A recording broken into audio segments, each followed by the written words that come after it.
Welcome to HCS Talks. I'm your host, Superintendent of Hampton City Schools, Raymond Haynes. This is our second season of our Hampton City Schools podcast, HCS Talks.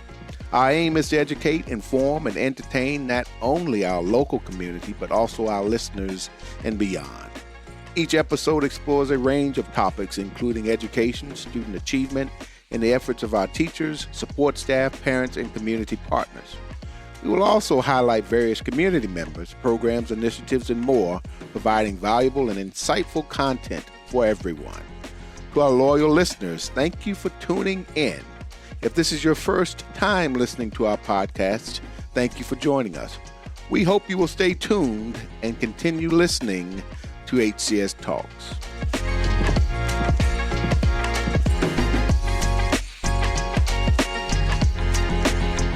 Today, I have the opportunity to sit down with Mr. Ron Peterson, a best-selling author and an alumni of Hampton City Schools. So thank you, Mr. Peterson, for joining us. Before we begin, would you please tell the listening audience a little bit about yourself? Well, thank you, Dr. Haynes. It's great to be here. I was born and raised in Hampton, grew up in the Northampton area, and the schools I attended, I went to Kraft Elementary School and what's now Tarrant Middle School, and then Bethel High School, graduated in 1983. So Hampton born and raised, and Bethel High graduate through and through. And from there, went to Radford University and graduated from Radford in 1988. I played baseball in high school and at Radford there. So was an NCAA athlete for a period of time. Wow. And was a journalism major at Radford, and was how I initially got into writing. Let's see, my wife is Kathy. A lot of folks know her from the YMCA. She worked at the Hampton Y for many years, and then was the director of the YMCA over in Smithfield. And then we have two kids. One, Brooks, who's a William & Mary graduate and lives in New York City. And then our daughter, Trudy, recently graduated from JMU, was a special ed major, and is now in grad school getting her master's. So, master's in what? In actually special education and curriculum administration. So she has aspirations of becoming a what? Of teaching special ed. So in Hampton City Schools. Let's hope. Yes, sir. Yes, sir. Yes, indeed. We certainly are going to do our best to recruit her as well. So journalism, Mr. Peterson, were you always interested in journalism? Did you do a lot of writing in elementary, junior high, and high school?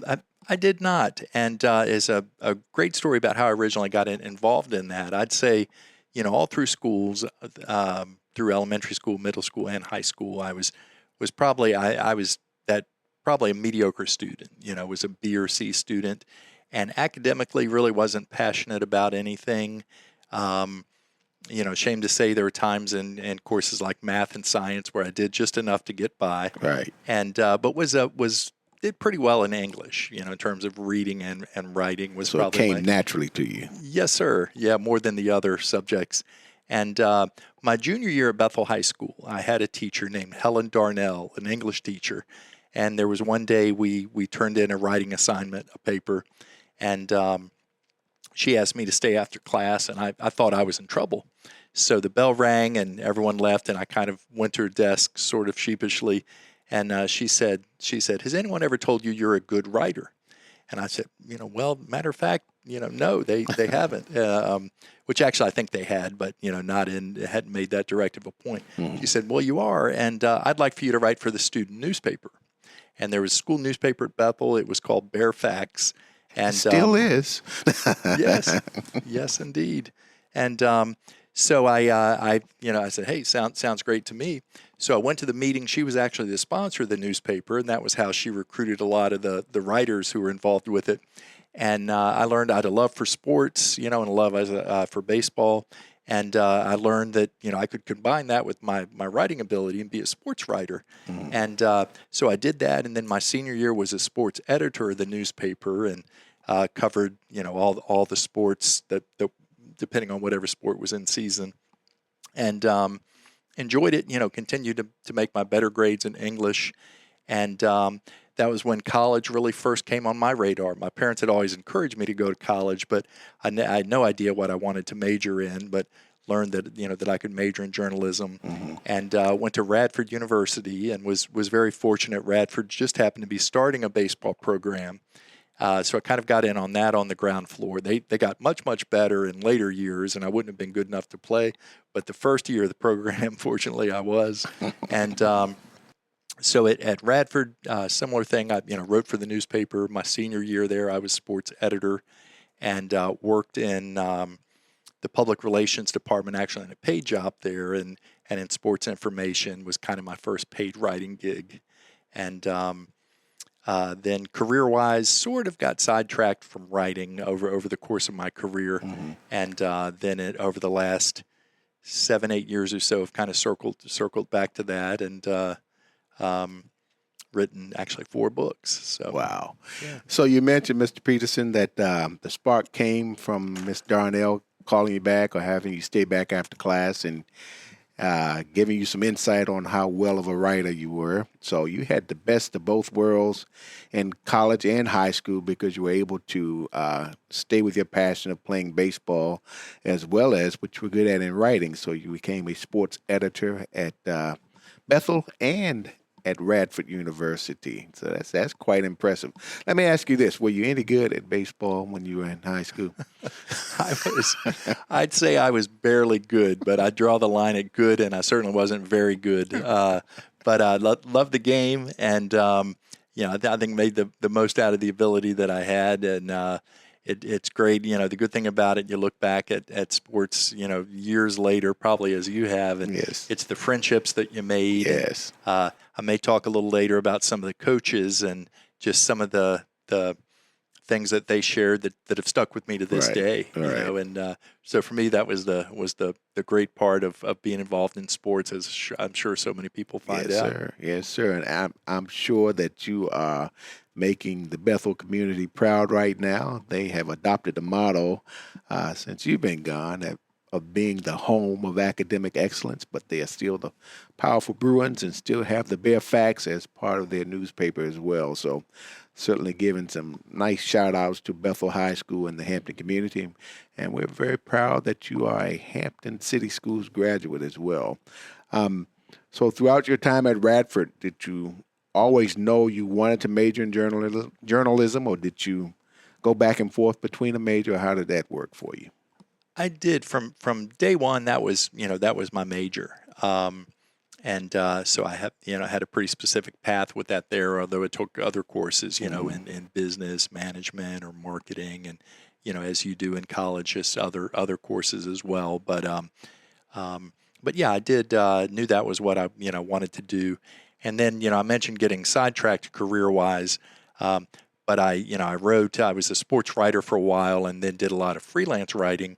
And then one point was working in a newspaper environment and became interested in advertising there. And maybe it was I saw some of the advertising sales reps, wearing the nice suits and driving nice cars, and maybe that was what interested me. But so I worked in newspaper advertising, and then eventually, probably most of my career in television advertising. The television ads you see, I helped produce and actually sell those. And then my writing background, I do a lot of what's called copywriting, where I would write the advertising script, and there was certainly a market for those kind of skills in that line of work. And then it was about the time I turned 50, which was about 9 years ago, that I was still dabbling in writing, but I said, hey, one of those bucket list goals, I wanted to write a book, and that was when I really sat down and got serious about it. Wow. So you mentioned television advertising. Is there a particular ad that sort of resonates with you the most, or one that the audience would know about? Most of the ones I did were more local, not as professional as what you'd see, for example, in the Super Bowl. Right. But I guess, so many of those, I mentioned Super Bowl advertising, Right. Television commercials. We sit and we're interested in the game, but we also like to see the commercials, the creativity of that. Yeah. So I can think about half a dozen of those over the years that have really stuck with me that I've really enjoyed. Wow. So, Mr. Peterson, how do you think your background in the Hampton area influenced your writing or influences your writing? And do you incorporate local stories or issues into your work? I do indeed, and as far as the influence, so often I think when you're young, there's things that you're exposed to that you don't realize what a positive influence it has. And I mentioned sports in high school, and we've been, I was class of 1983, and we've had a class reunion about every 5 years. And I've gone to all those and been involved with them and made a point to stay in touch with a lot of my classmates. And I've come to realize, there were in school, there's all different activities that people get involved in. And I think back in my days, there were folks who were very involved in band. We have some great band programs, or maybe chorus or choir, and even folks in drama. And then some of the more specific, like, say, business-oriented clubs that they're involved in. And I realized what a big influence that had on a lot of other people who pursued career paths. ROTC, all of our schools have those. And some of the most successful people in my graduating class were folks who pursued careers in the military and did extremely well in the military, and then also in their post-military years. But for me, some of the influences I think of, and it was interesting, it seemed like every school had a coach who was larger than life in terms of just their presence and their principles that they coached by, and also their success. At Hampton, it might have been Mike Smith. I know you're a Phoebus alum. Yes. I remember there was Mike Talon, who coached girls basketball, Lakeisha Frett back in the day, and then Bill D in football, and then at Kickotan, Buddy Denton, who passed away recently. And at Bethel, that was a guy named Dennis Kozlowski, who coached football. And it seemed like a lot of the other coaches kind of picked up on some of his concepts. And one of those I recall was goal setting. And there were always, coaches would talk about not only having goals, but having written goals, and something in the act of writing the goal down, makes you a lot more likely to accomplish it. So, I do recall that, and that having an influence on me throughout my life. Someone with a goal rather than someone who kind of just wanders through life, as well as just. I recall hearing a baseball coach, Skip Bouchard, talk about enjoying the moment. Yes. And you hear that a lot in sports or any activity nowadays, but not taking anything for granted, not looking ahead, but kind of enjoying the moment you're in. Some great points. It lets folks really know that you are a Hamptonian, just based on the local coaches and celebs around here that you're able to name just right off the tip of your tongue. And those folks have definitely made a tremendously positive impact in the community here as well. So I understand that, and you mentioned 4 books. So are you on number 5, or is it 4 right now? Steady? Yes, sir, I am. I'm working on number 5. Yes, indeed. All right. So I understand that while writing your first book, that you formed some long-lasting relationships with several law enforcement officers. Can you share your research process for writing true crime stories?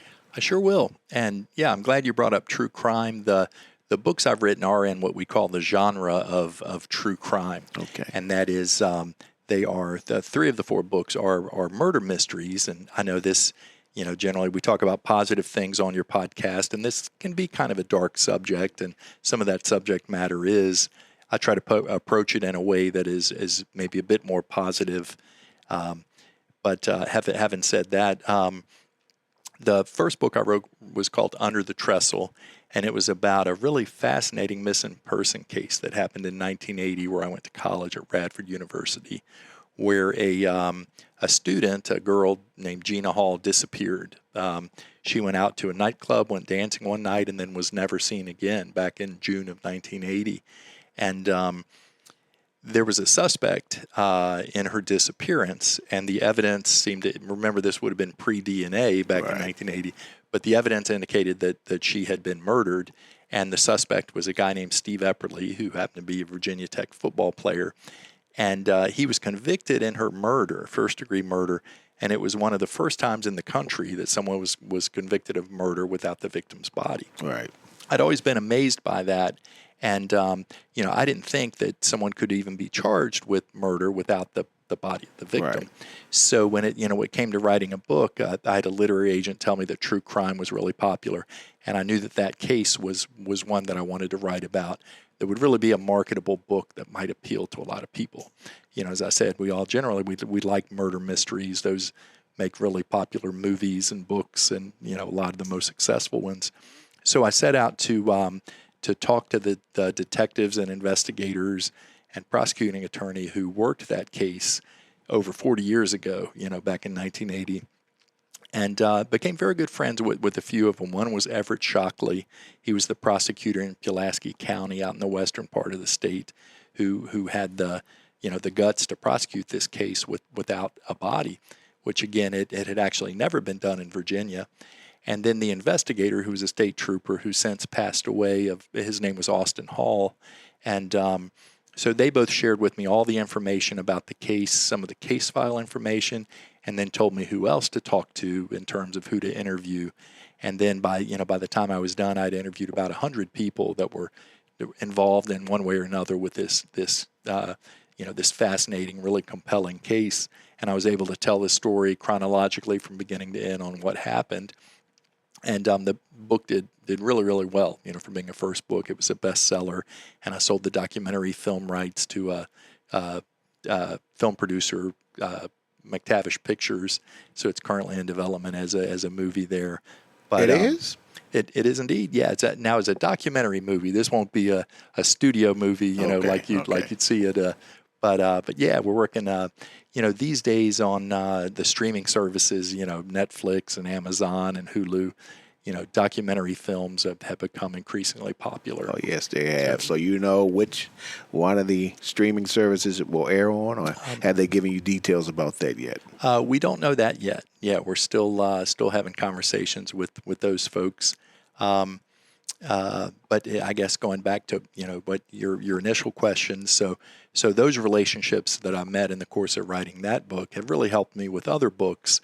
As I've picked a case to write about, they've sort of helped me along the way, made the introductions that I've needed, and certainly being able to use them as a reference has really helped in that regard. So that sort of leads into my next question. How do you choose which true crime cases to write about, and are there specific criteria that you actually look for? I'd say in terms of specific criteria, just a story that's compelling. I'll learn about it and then sort of just give for lack of a better word, an elevator pitch to somebody. And if someone is really interested, the people I know around me, if they're really interested in it, then I'll be like, okay, that would be a good subject to write about. On the other hand, if I get just kind of blank looks, I'll be like, okay, maybe that's not as interesting as I would think it is. Right. So it would be that, and then then having the access and having the, I mentioned the investigators who worked on the case, or the attorneys that prosecuted it, or attorneys who defended, the person that was accused of the crime. Right. Having access to them.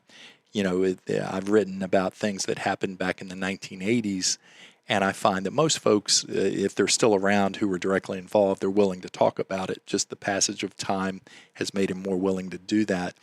Whereas if I tried to write about a current case that was still active or still open, they wouldn't want to talk to some writer about it.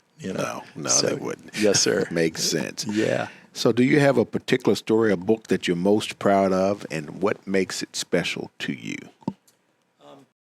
I'd say, the risk of being too long-winded here, I guess the most two recent books that I've written, one that was released a few years back, it was called Eyes of a Monster. It was about actually a series of murders that happened here in Hampton back in the 1980s. These were unsolved murders that just had never been solved back in the late 70s and 1980s, 3 murders. And then in the in about 2011, a Hampton police detective named Randy Mayer reopened the search in one of those cases and managed to link them. He identified a suspect and then charged that person with murder about 35 years after the murder. So the book is about that story, and it's a local story. I think folks in Hampton would find that interesting. Again, it's called Eyes of a Monster. And then the other one of my 4 books would probably be the most recent one. It's called In the Wind. And I was introduced by a mutual friend to a woman named Kay Lewis Shucker, who's now 81 years old. And back in the 1970s and 80s, she was one of the first female police detectives, back when law enforcement was strictly a man's world, as was detective work. Right. And so she faced a lot of battles. She was really a trailblazer. She was discriminated against. She was harassed on the job. And what's her name again? Her name is Kay Lewis Shucker. And so along with her, I wrote the book about her. The early chapters are about her trials and tribulations, trying to make it as a woman in a man's world. And then in 1981, right nearby in Norfolk, Virginia, there was an Old Dominion University student who went missing, and Detective Kay was a lead investigator in that case. Case had a lot of challenges, and she just did an incredible job. And over a period of months, eventually was able to solve the case and to bring justice. And so this is her story, one about her career, but also about her work on this one specific case that was just a fascinating case. Took a lot of twists and turns. And then the television rights to that book were recently acquired here over the last month by the Oxygen Television Network. Okay. And it will air another documentary. Yes, sir. All right. Yeah. And that one we've already done interviews for, of all the key people that were involved, and then myself sort of narrating the story. And it will air next summer on the Oxygen Network. So that was very exciting as well. And it's always good, as an author, if your books are adapted either for television or a movie, that's kind of a great thing. So will the documentaries have the same title as the book? As of right now, I don't know. It'll air as part of a series that Oxygen runs as a standalone episode. And very often they may title it something different than what my book was. And my book will be referenced during it, and then I was interviewed for it. But yeah, that's a good question. Yeah, but it has to be rewarding, even in writing the true crimes, when you're seeing that justice has taken place as well. It is indeed, yeah. And when I started writing, I always respected law enforcement and officers and detectives. But as far as the job they did, we see it portrayed sometimes on television. Sometimes it's not in a flattering light. Other times it is. But it made me, I mentioned the Hampton book, just how hard the law enforcement officers here work. All right. And then especially the detectives. If you're a detective. And, let's say it's a Friday of a holiday weekend and you've got a weekend plan with your family, and heaven forbid if there's a murder, you're working all weekend. Very often you're not getting much sleep. You're drinking coffee to stay awake and working on that murder. So I've been able to share those stories and had them shared with me firsthand. That's given me just a great deal of respect and admiration, for the work they do to make all of us safer. Absolutely. A nice shout out to our Hampton Police Division as well. We have a very strong and collaborative working relationship with the police department and ensuring our community and schools are safe. So I echo those sentiments in terms of the respect and regard we have for police and detective work as well. So, Mr. Peterson, what are some of the biggest challenges you face when writing about real crimes? Well, I guess the one general thing we've all heard of writer's block, and I'm certainly not immune to that. And we all, anyone who's ever written, whether you're doing it professionally or you're a high school student, writing a term paper, it's there are times when the words just don't make it from your head onto paper or onto the keyboard, and I'm no different than that. So that's always a challenge, and I'll try to do things. Maybe go to a different place, to write, a different setting, to actually sit down, and write. Or sometimes, once you just start writing, the initial things you compose are not very good, but then you kind of bridge the gap and you get better as you go. So I guess like anything, it's taking that first step that does it. So that's a challenge. Then one of the kind of unique challenges, I mentioned I write a lot about cold cases, and it just so happens that several of them happened in the 1980s. Is that I'll interview a handful of people who were involved, and all of them will share slightly different stories about what happened. Sometimes diametrically opposed. So, I try to share each of their viewpoints. And then, like most things, the truth probably was somewhere in the middle or some variation of what they recalled. But it makes you realize, over the course of many, many years and decades, how our memories tend to drift a little bit, or even, a lot of times might even be inaccurate or, Right. Have varied from the truth. So that's always been a challenge. And I've sensed sometimes that some of the things that I've written, I find out later that wasn't exactly what happened, Makes So, sense. yeah. But even as experienced as you are and having written 4 books, Yes, sir. you still get writer's block. Yes. Yes, indeed. So what advice, we have, I'm not sure if Dr. Caggiano has shared with you, we have what we call academies now at the high school. So young people can select from one of 16 academies and 44 pathways. It's sort of kind of like a pre-college or pre-career experience where they're actually immersed in a particular career that they may be interested in. So one of our academies is the Academy of the Performing Arts, where young people who may be interested in becoming an actor or an actress, and even from the lens of being a writer as well. So you have a lot of young people who are interested in writing and part of the production in that process. So what advice would you give to young people or students who are aspiring writers who want to enter, I guess, sort of kind of the true crime genre, or just writing in general?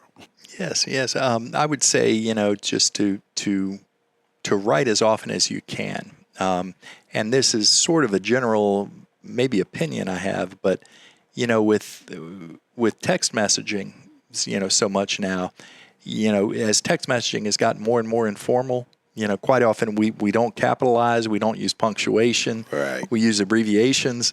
And to some degree, it's made all of us kind of regress in our writing skills. So It has. It has indeed.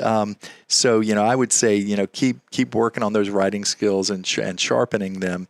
And it's always interesting to me. And I have the opinion that no matter what career path you do, whether you're a teacher or a principal or a doctor or attorney, if you're a good writer and have good writing skills and can express, your thoughts in writing, that's going to help you in your career stand out among other people maybe who don't write as well as you. It most certainly will. Yes, indeed. It most certainly will. So that would, I guess that's probably not a direct answer to your question, but, that's one of the things I try to tell younger folks, and even my own kids, when I see their just how informal they get with texting me sometimes, I'm like... Do you find yourself, when you're texting back, writing incomplete sentences and using the appropriate punctuation? Probably more than I should. Yeah, not with my wife. We're still pretty informal, but yeah, so often I do. But Yes, that's sir. funny. Yeah. I know you've given us a sneak peek of upcoming projects or topics. Anything else you want the listening audience to know in terms of additional upcoming projects or something you're excited to explore at this point? Well, I'm in the early stages of another book, and it's another true crime story. It's about a state prosecutor who was a special prosecutor he would prosecute serious felonies. Worked at the state level out of Richmond, and then would come to localities, where a local prosecutor needs help. But anyway, I'm working on that book now, and it's probably in the early stages where I really can't elaborate too much, But other than to say it should be another great story and another person who I've been very fortunate to have been introduced to, and to be able to tell this person's story. But I guess I'd say, that I mentioned the two of the film projects are still a little ways away from making it to it will be a television screen again, but not a movie screen, although the one on Oxygen will air next summer. So that's two in addition to the one that's airing on Oxygen, or is Oxygen Yes, sir. included in that? Yes, So sir. 3 altogether. That's correct. All right. Yes, indeed. Yeah. And then all of my books are available, on at Barnes & Noble, or nowadays most folks get their books on Amazon. And then there's also, audiobooks have become more and more popular. And I find that's the way that I do a lot of lot of my reading, I'll listen to an audiobook. For example, when I was driving here, I've got the Audible app. You can listen to a book in your car, and that commuting time, instead of listening to the radio, you can make the most of it. Or if I'm out walking the dog, but this morning I walked for about 45 minutes and was able to listen to part of a book. It's one of my favorite apps. And like you said, driving, if you're driving 3, 4, 5 hours listening to a book or even walking or riding the bike. So is it your voice in the audiobooks as well? It's not. No, it's a professional narrator. Okay. So I had a company that produces that. Has a professional voice actor who voices the book, who does a really, really good job. So all of my books are available on Audible, for folks maybe who wouldn't read the paper copy or the ebook copy.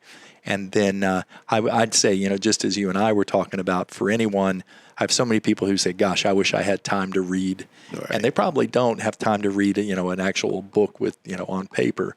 But, I think if they'd explore these audiobook apps like Audible, they'd find that they might have a little more time to read or to consume books, I should say. I've been able to listen to multiple books at a time. I may listen to one while I'm walking 2 or 3 miles up one way and then start on another, but it has been very beneficial for me, and I've enjoyed the actual Audible app that you mentioned as well. But looking forward to reading some more of your books. I did get to read one in particular. I think that was The Eyes of a Monster, but just enjoying that from the perspective of actually knowing about the locality and some of the people that you're mentioning in the books.